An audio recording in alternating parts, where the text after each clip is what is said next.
Sejam muito bem-vindos ao meu canal. Meu nome é Brian e este é mais um Intelectualizando para vocês.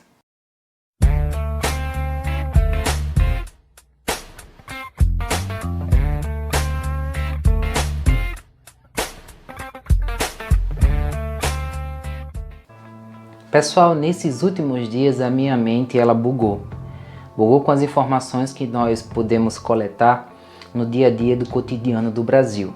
Isso nós podemos ver, encontrar inúmeras pessoas militando sobre uma determinada causa e até onde eu entendo isso é normal, porque as pessoas elas podem ter cada uma a sua linha de pensamento e podem interpretar a realidade de determinada forma, de acordo com aquilo que elas acreditam. E acredito que é por esta via que a democracia, de fato, ela se faz válida, na divergência de opiniões e também na exposição daquilo que você acredita. Eu acho que é por aí onde nós caminhamos para a democracia. Mas algo me deixou muito incomodado, porque eu acredito que não há como compactuar dois pontos de vista distintos. E o que me deixou incomodado foi ver alguns irmãos que se dizem cristãos compactuarem com a soltura do Lula. Isso é muito complicado para mim entender. Foi exatamente nisso em que minha mente bugou. E eu estou aqui exatamente para confrontar você que se entende como cristão e ao mesmo tempo, em paralelo a isso, você se entende como esquerdista também, como alguém de esquerda, alguém que defende as pautas do governo de esquerda. Eu irei ler um texto que está escrito na carta do apóstolo João, que diz assim: todo aquele que é nascido de Deus não se dedica à prática do pecado, porquanto a semente de Deus permanece nele e ele não pode continuar no pecado, pois é nascido de Deus. Deste modo, conhecemos quem são os filhos de Deus e quem são os filhos do diabo. Quem não pratica a justiça não procede de Deus, nem tampouco aquele que não ama ao seu próprio irmão. E no meu ponto de vista, entendendo esse texto aqui, que ele é altamente expressivo, ele se auto-explica, conseguimos chegar ao entendimento que aqueles que são transformados realmente pelo Evangelho de Jesus Cristo, eles não se entregam à prática do pecado. Isso é normal, todo aquele que está na presença do Senhor tem esse entendimento, né? E ainda mais, além de não se entregar à prática do pecado, essa pessoa também ela não concorda com a prática do pecado alheia, ou seja, que outros também eles pratiquem o pecado. E quando eu olho para a situação de Lula, do partido em que ele liderava, o Partido dos Trabalhadores, eu vejo a corrupção tomando conta de toda a situação. E é exatamente o texto, ele condena a atitude de pessoas que se dizem cristãs, mas que permanecem na prática do pecado. No meu entendimento, uma pessoa que se diz cristã e compactua com a soltura de um criminoso, ela está errando o alvo. Ela não está indo de acordo e sim contrário aos preceitos e à vontade de Deus nas Sagradas Escrituras. E aí eu quero citar aqui alguns pontos dos quais eu acho muito importante antes de você militar por essa causa. Primeiro, o Lula ele responde mais de 6 processos. Existem mais de 3.000 evidências de que Lula de fato ele é culpado.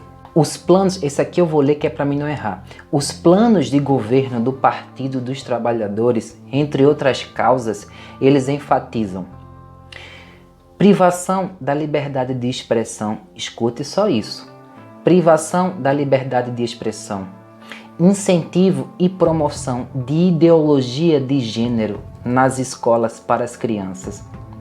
Desvalorização do cristianismo e da religiosidade. Doutrinação de esquerda nas universidades públicas e até particulares, né? Impedindo de que os estudantes eles possam enxergar o mundo mais amplamente. a relativização da moralidade e dos comportamentos éticos para uma sociedade de bem, a legalização do uso de drogas, a degradação do corpo feminino, aborto, inversão de valores e muito mais. Isso são alguns dos pontos que a esquerda ela defende, que esse governo socialista, Partido dos Trabalhadores, os petistas, eles defendem. E no meu entendimento, tudo isso que eles defendem e muito mais vai de total encontro com as Sagradas Escrituras. E é claro, se vai de encontro com as Sagradas Escrituras e a Bíblia é a sua bússola de vida, então eu acho que se você de fato é cristão, você não tem como compactuar com isto. Todos os atos horríveis que nós acompanhamos durante o ano, que aconteceram no Brasil desde o carnaval e muito mais, foram feitos por militantes de esquerda, pessoas que têm um entendimento esquerdista, e você que é cristão se diz esquerdista. É muito complicado. E eu quero ler mais um texto que eu escrevi que diz assim: compactuar com o Lula livre não foi somente lutar pela liberdade de um bandido, mas é também dizer escancaradamente que você é a favor da impunidade e da injustiça. Foi ver a Suprema Corte do nosso país se mostrar altamente influenciada pelo mal, a ponto de derrubar a prisão em segunda instância e permitir a liberdade de inúmeros bandidos, estupradores, assassinos, que enquanto tiverem dinheiro para custear seus advogados, irão apresentar recursos e recursos sem fins e permanecerão na rua, em meio à sociedade, praticando as injustiças, praticando o mal ao próximo. O socialismo, ele não deu certo em lugar nenhum do planeta. Por onde o socialismo passou, ele causou morte, destruição, miséria, e não vai ser aqui no Brasil que vai dar certo. Se bem que aqueles que se dizem socialistas aqui têm uma vida prática totalmente diferente da teoria do que de fato é o socialismo que eles dizem ser bom. O socialismo, ele soma mais de 200 milhões de mortes na história da humanidade. Mais do que todas as guerras juntas. Você, amado, deveria ter vergonha de defender uma ideologia como essa. Quero deixar um versículo para você. Quando eu afiar a minha espada refulgente e a minha mão empunhá-la para exercer o juízo, eu me vingarei de todos os meus inimigos e retribuirei aqueles que me odeiam. Essa é a palavra que eu deixo para você. Arrependa-se do seu pecado, porque ainda há condições. Eu deixo um desafio para você. Se você que está assistindo esse vídeo acredita que evangelho, cristianismo e socialismo têm como andar junto, então comenta aqui embaixo para ver se você tem argumentos realmente verdadeiros para provar que você está certo. Se inscreve no canal, deixa seu like, ativa as notificações para que você possa não perder as próximas produções. Um abraço, valeu, tamo junto.